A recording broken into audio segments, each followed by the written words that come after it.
Les amis, nouvelle vidéo aujourd'hui un petit peu spéciale, c'est la présentation du bilan des pronos de Rico. Je vous l'avais promis, avant toute chose comme d'habitude, n'hésitez pas à vous abonner à la chaîne YouTube, à nous rejoindre sur le canal Telegram, vous avez le lien dans le descriptif de la vidéo. Le petit pouce bleu, le petit like qui nous aide beaucoup pour le référencement, merci beaucoup. Chose promise, chose due, le bilan du mois de mai, juin et juillet. La chaîne YouTube des pronos de Rico est toute récente, hein, je l'ai lancée fin avril.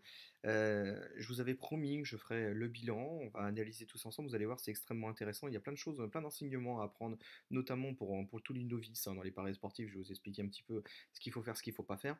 Euh, Peu de parieurs mettent leur bilan en grand public, moi je le mets, voilà, tout est vérifiable puisque vous allez voir, vous aurez la liste de tous les matchs avec toutes les cotes que je vous ai recommandées à chaque fois et tout est vérifiable parce qu'il y a toutes les vidéos encore qui sont en ligne avec tous les pronos que je vous ai donnés. Donc peut-être un ou deux qu'il n'y a pas parce que je les ai donnés sur le canal Telegram, mais en tout cas tout est vérifiable. Pour faire ce bilan, ce que j'ai fait, c'est que je suis parti sur une base d'une bankroll de 250 euros, hein, parce que j'ai pas mis évidemment moi ce que je pariais en termes de gains, en termes de mise, pardon. Donc je suis parti sur une base d'une bankroll de 250 euros. Pourquoi? Parce que en misant 4% de votre bankroll grand maximum, ça va donner une mise de 10 euros en fait. Donc vous allez voir un petit peu ce que ça donne avec une mise de 10 euros en nous suivant sur ces 3 derniers mois. Donc là, vous avez ici donc, le nombre de paris, 280 paris envoyés quand même en 3 mois. J'attire votre attention sur le fait que certains, eux, c'est le nombre de paris qu'ils envoient sur un an. Moi, c'est sur 3 mois. 174 de gagnés, 62% de gagnants, cote moyenne d'1,76 sur les paris qui sont placés. Voilà, moi, je ne vous donne pas des paris avec des cotes d'1,40 ou 1,30. On est sur du 1,76. Somme mise en jeu, 2800 euros, hein, puisque c'est 280 fois 10 euros de mise pour un profit total de 254,67 € et un retour sur investissement de 9%. Donc voilà pour le bilan global. Vous voyez, on est largement en vert, on est largement en bénéfice sur les 3 mois. Je vous présente les mois. Alors, le mois d'avril, on va pas l'analyser, il n'y a que 5 pronostics. Le mois de mai a été excellent, je vais revenir en détail là-dessus après. 63 paris, 44 de gagnants, quasiment 70% de gagnants, 159 euros de bénéfices, 27% de retour sur investissement. Sur le mois de juin, on a envoyé beaucoup plus de paris, 104 paris, 62 gagnants, donc un peu moins de 60%, 57% de gagnants. Un tout petit bénéfice. Enfin, on va dire on est à l'équilibre. Le mois de juin, on a été plombé par une partie de la Ligue des Nations. La Ligue des Nations, quand on dit que la Ligue des Nations, l'Euro, la Coupe du Monde, tout ça, c'est des compétitions très spécifiques. On n'a pas assez de recul, pas assez de statistiques. Là, on a été plombé notamment par l'équipe de France, je crois, qui a perdu 2 matchs, enfin qu'on n'a pas gagné un seul en tout cas, donc forcément, ça ne nous a pas aidé. Et le mois de juillet, on continue à enchaîner 105 pronostics toujours, 65 de gagnants, 62% de gagnants cette fois, avec un bénéfice de 72 euros. 72 euros, on va parier en unités de mise. Si vous avez parié 10 euros, là ça vous fait 7,2 unités de gagné. Sur le mois de mai, si vous avez toujours pareil, sur une base de 10 euros de parier, vous avez gagné quasiment 16 unités de mise sur le mois de mai. Alors pourquoi le mois de mai a été excellent? Vous le savez, moi je parie principalement sur les buts. Et donc là au mois de mai, on arrive en fin de saison sur les championnats d'hiver avec l'Allemagne, l'Italie, l'Espagne, la France, etc. Et donc tous ces championnats-là, forcément, il y a beaucoup plus de buts. Ça nous est beaucoup plus favorable, donc ce qui explique aussi les 70% de gagnants. Le retour sur investissement est excellent parce qu'il y a beaucoup de gagnants et surtout parce que les cotes sont bien meilleures. Au mois de mai, moi sur les championnats d'hiver, pour faire simple, sur de la Bundesliga 1, on est à 1,70 de cote moyenne. Sur de la Serie A, c'est plutôt 1,75. Sur de la Ligue 1 et Première Ligue, Ligue 1 française et Première Ligue anglaise, on va être plutôt à 1,80, 1,85. Et ensuite, sur de la Liga espagnole ou la Ligue 2 française, on va tourner aux alentours des quasiment 2. Donc forcément, les cotes sont bien meilleures, donc on encaisse beaucoup plus. Donc ça, c'est vraiment intéressant. C'est le premier point quand on dit qu'il faut aller jouer enfin, parier, pardon, sur les meilleurs bookmakers, sur les meilleures plateformes pour avoir les meilleures mises, les meilleures cotes, pardon. C'est là que ça fait toute la différence. Sur le mois de juillet, on a fait beaucoup plus de paris, beaucoup plus de masse. On prend quand même 7 unités de mise, un retour sur investissement de presque 7%. Donc là, il y a moins de performance parce qu'au mois de juillet, on était plutôt bien parti et puis vous verrez qu'on a fini le mois de juillet un peu moins en forme, c'était un peu plus mitigé. Et puis les cotes sont aussi moins fortes. On est sur des championnats d'été. Moi, je vais parier sur de l'Islande, sur de la Norvège, première, deuxième division. Et ça, c'est des compétitions où des cotes sont plus faibles, hein. L'Islande, c'est simple, c'est une cote de moyenne 1,60, 1,65. La Norvège, on est à 1,65, 1,70. Après, on va avoir la Suède, 1,75, 1,80. Puis ensuite, on va passer sur de la Finlande, 1,85, 1,90. Donc, vous voyez, à chaque fois, on a un décalage par rapport aux cotes des championnats d'hiver. Donc, ce qui fait qu'aussi, on a moins de bénéfices. Malgré tout, sur les 3 mois qu'on a fait, on est à chaque fois dans le vert. Voilà, il n'y a pas un seul mois en perte.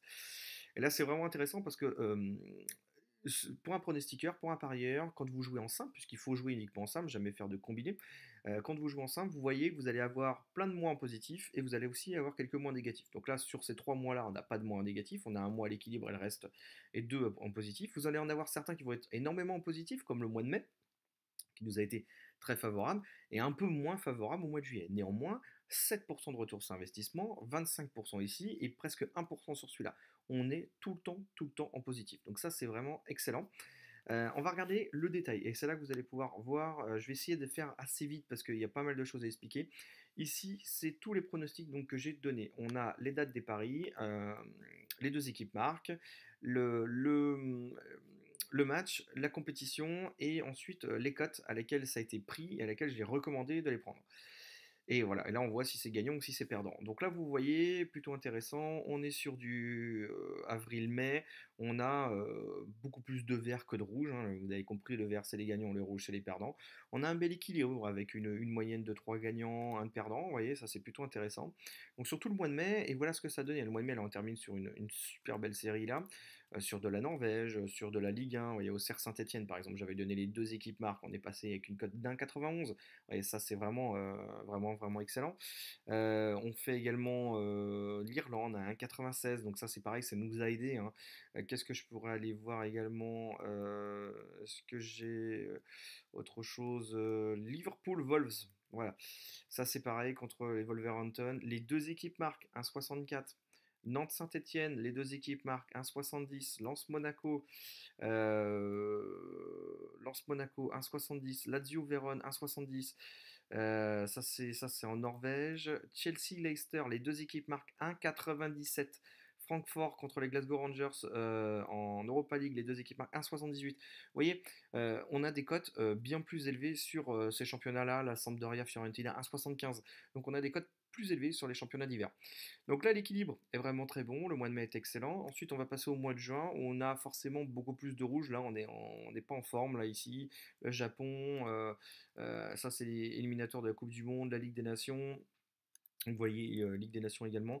Donc le mois de juin, bah, comme je vous l'ai dit, hein, il est mitigé. C'est-à-dire que vous allez avoir une belle série ici, une très très belle série, et on va avoir surtout, ça c'est très important, vous allez voir, une très mauvaise série. Ici, sur un dimanche et sur un lundi, on a enchaîné 8 paris perdants. Voilà, ça a été une série noire. Alors, là, c'est très très intéressant et beaucoup d'enseignements. Vous voyez que vous pouvez avoir, ça arrive à tout le monde, à tous les parieurs, à tous les pronostiqueurs, d'avoir des séries noires. Et il ne faut pas paniquer, mais c'est extrêmement important justement d'avoir une gestion de bise. Vous imaginez que là, vous imaginez bien que là, vous avez parié 10 euros par match. Si vous aviez une bankroll de 100 euros, donc si vous avez misé 10% à chaque fois, bah, vous auriez tout simplement perdu 80% de votre bankroll. 80 euros auraient été perdus si vous aviez misé 10% de cette bankroll. C'est beaucoup, beaucoup trop. C'est pour ça que la gestion de mise, en général, moi je conseille de pas plus de 3-4% de la bankroll pour éviter justement d'avoir tout simplement une vraie banqueroute. Euh, Là, on repart. Donc pas de panique, hein. Psychologiquement, ça peut être dur pour certains d'encaisser justement autant de pertes. En tout cas, en plus d'affilée, là, on a une vraie série noire de 8 paris pardon, d'affilée. Mais vous allez voir que ça va repartir. Regardez, on repart. Là, on a une série avec 5 gagnants. Là, on a quelque chose de vraiment plus intéressant. Puis ça revient. On a de plus en plus de verts. Voyez. Là, début juillet, ça commence très très bien ici. On enchaîne encore et encore. Donc on a quasiment rattrapé tout ce qui avait été perdu. On repart sur une période un peu négative début juillet ici, donc de là à là. On voit bien que c'est de nouveau pas bon. On se redit, oh, on a pris une série noire il n'y a pas très longtemps, on en reprend une deuxième. Franchement, voilà, ça fait pas plaisir. Mais regardez, vous allez voir la suite. Regardez la suite, regardez l'enchaînement, regardez le vert. Là, vous allez avoir, je crois, j'ai compté sur cette série-là. Donc d'ici à là-haut, vous avez 16 matchs gagnants pour 3 de perdants. Donc on a rattrapé de nouveau ce qu'on a perdu et on est surtout reparti en positif. Donc ça c'est vraiment très intéressant, hein. Je vous fais le défilé de tous les matchs, hein. Vous avez les dates ici à côté. On voit évidemment on a beaucoup plus de vert que de rouge. Avant de terminer sur un mois de juillet là ici où on est quand même on est en perte, hein, sur cette zone là qui plombe un petit peu l'excellent bilan du mois de juillet. Donc la leçon à retenir, ne pas s'enflammer quand il y a des grosses séries gagnantes, puisqu'il y en a eu plusieurs comme vous avez pu le voir dans le tableau, mais ne pas non plus déprimer et surtout ne pas essayer de se rattraper quand vous êtes sur une série négative, sur une série noire. Voilà, ça arrive, ça va repartir. Si la méthode est bonne, si elle est analysée, si c'est fait et testé sur des centaines de paris, d'où l'importance, hein, c'est que ça repart. Surtout quand vous suivez un pronostiqueur comme moi ou comme un autre, ben, c'est pas parce que il enchaîne des pertes pendant plusieurs jours que il est mauvais. Il faut faire un bilan, toujours un bilan sur une année. C'est sur une année. Si vous commencez avec 100 euros au 1er janvier et que vous êtes à 150 euros à la fin de l'année, c'est que vous êtes en positif. Et comme je le rappelle, j'aime bien le rappeler, en moyenne 95-97% des parieurs sportifs perdent de l'argent. Il y en a très peu qui gagnent de l'argent. Donc déjà arriver à être à l'équilibre, à ne pas perdre d'argent, c'est déjà une performance. Alors en plus réussir à en gagner, c'est vraiment une très grosse performance. Donc là, vous voyez bien, on a eu des séries négatives, 2 séries négatives, mais on a surtout eu beaucoup de séries positives qui nous permettent d'être dans le vert. Donc voilà l'analyse un petit peu de tous les matchs. On va remonter un petit peu le tableau. Vous allez voir, donc ici, la mise de départ à la bankroll à 250 euros. Donc aujourd'hui, vous seriez à 504,67 euros. On a dit 62% de gagnants. La croissance de la bankroll, et c'est bien là le plus important, parce que beaucoup vous parlent des ROI, des retours sur investissement. Sauf que plus vous misez d'argent et plus vous faites surtout de paris de masse, plus votre ROI est bas. Mais de l'autre côté, plus votre ROC, votre retour sur bankroll, votre retour oui, sur capital, pardon, le ROC, lui va être important. Et là, vous avez un retour sur capital de 100%. Voilà, vous avez doublé votre bankroll en 3 mois, avec un ROI de 9%. Comment on arrive à faire cet exploit? Bah, tout simplement, on a 280 paris de fait. Donc là, c'est l'importance de faire de la masse. Certains vous disent, il ne faut pas faire tant de masse que ça va diminuer le pourcentage de ROI. Moi, je pense qu'il faut faire de la masse. Si la méthode est bonne, quoi qu'il arrive, en faisant de la masse, forcément, on va gagner plus d'argent. Ensuite, vous avez les méthodes ici. Les deux équipes marquent oui, voilà, c'est la principale méthode que je vous ai donnée. 213 paris, 137 de gagnés, 64%, 270 euros de gain. Là, cette méthode, vous voyez, elle fonctionne. Vous savez, c'est celle que je vous donne le plus en ligne, mais elle est vraiment, voilà, je prouve qu'elle fonctionne très bien. Là, on est quand même sur plus de 200 paris, c'est que ça commence réellement à parler. Les autres méthodes, on va pas trop en parler, hein. Il n'y a que 12 pronostics là sur le plus de 0,5 en première mi-temps, le 1N2, les combinés, on voit que les combinés, voilà, hein, moi j'en ai fait 17, 9 de gagnants, bon les combis, ça va pas faire, vous gagnerez pas de l'argent avec le combiné, voilà, moi je suis légèrement positif de 40 centimes, donc ça va pas changer grand chose.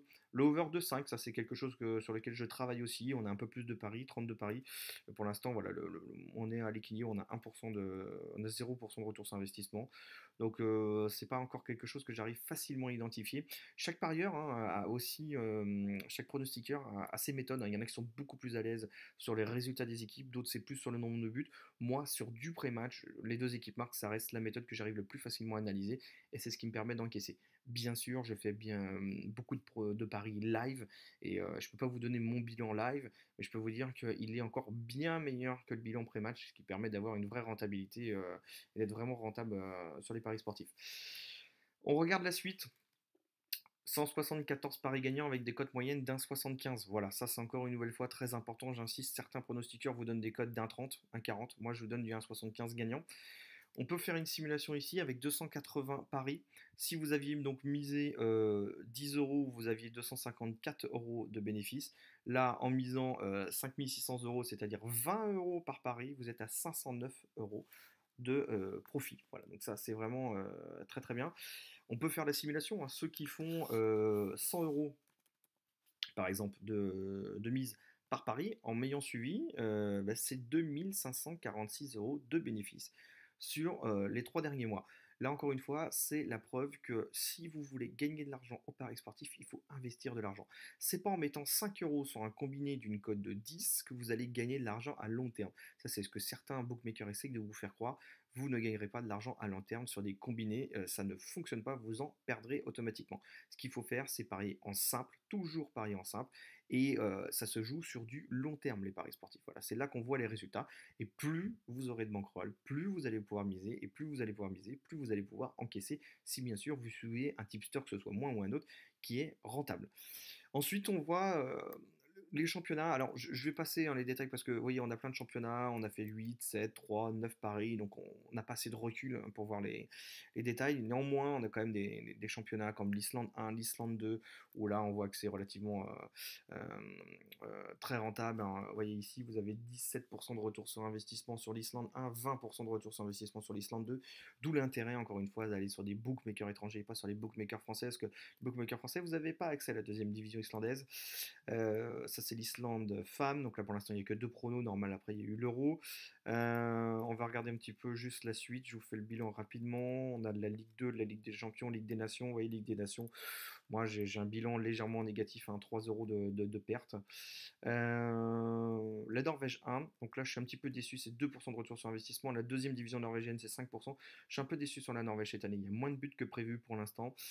Donc ça nous a un petit peu plombé, notamment cette fin juillet. Par contre la Suède c'est pas mal, hein. La Suède on est à 70% de gagnants, 26% de retour sur investissement. Ça, c'est sur la deuxième division suédoise. Et la première division suédoise, on a 25% de retour sur investissement. Bon, hein, il n'y a que 7 paris pour l'un, 13 pour l'autre.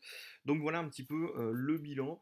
D'où l'importance de le faire justement pour vous, pour savoir où vous vous situez. Voilà, donc n'hésitez pas à me dire ce que vous en pensez dans les commentaires. Je pense que c'est extrêmement intéressant. J'ai essayé d'être assez court, mais il y avait pas mal de choses à vous montrer entre la bankroll, entre les mises, entre l'analyse mois par mois et les différentes séries négatives, positives et les différentes méthodes. Donc c'est très très important. C'est un bel enseignement, je pense, que ce que je vous montre là pour en tout cas les nouveaux parieurs. N'hésitez pas à me dire ce que vous en pensez dans les commentaires. Et puis écoutez, on va continuer bien sûr, là, au mois d'août, septembre, octobre, etc. On a tous les championnats d'hiver qui commencent. Donc on va arriver très très prochainement, vous aurez des pronos toute l'année. A très bientôt. Ciao ciao.